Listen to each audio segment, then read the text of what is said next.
Hello everyone, thank you for tuning in to today's Words of Wisdom. Today's was sent out on our emails on August 29th, and I quote, "Love does not bind another, but finds goodness within and sets him or her free from the starting point of happiness," by Master Ryuho. Thank you, Lord God.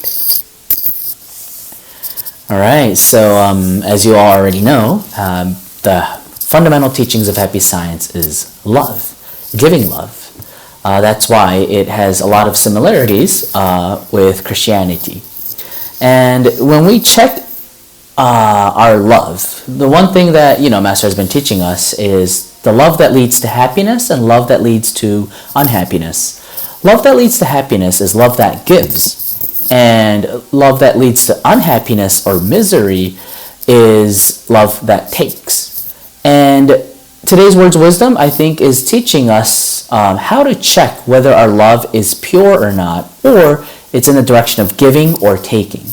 Because sometimes, in the truest sense, because sometimes we give love with expecting something in return. We give love with calculations behind it. The sort of calculations I'm talking about is, if I do this for him now, I hope that he'll do this for me later.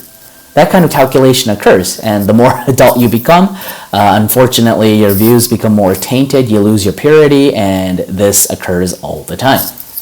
However, that's called love that binds, a binding love.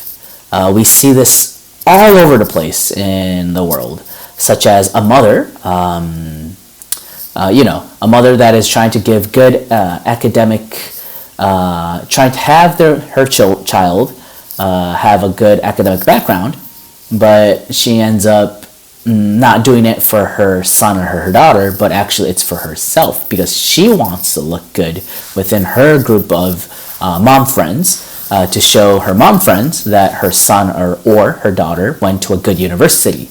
That's one scenario. And there's just so many others. It's love that binds. You're expecting something in return. It's calculated. However, Master has taught us that actually leads to attachment. And that leads to devil's temptation or attacks by evil spirits. So we have to really be careful when we're giving love. Is it out of our true, pure intention of wanting that person to be happy and not seeking anything in return? If love that takes is a hard concept to understand, maybe these words of wisdom, love that binds, will help you awaken to the wrong type of love that you are giving. That will be then for today. Thanks for joining, and see you again tomorrow. Bye-bye.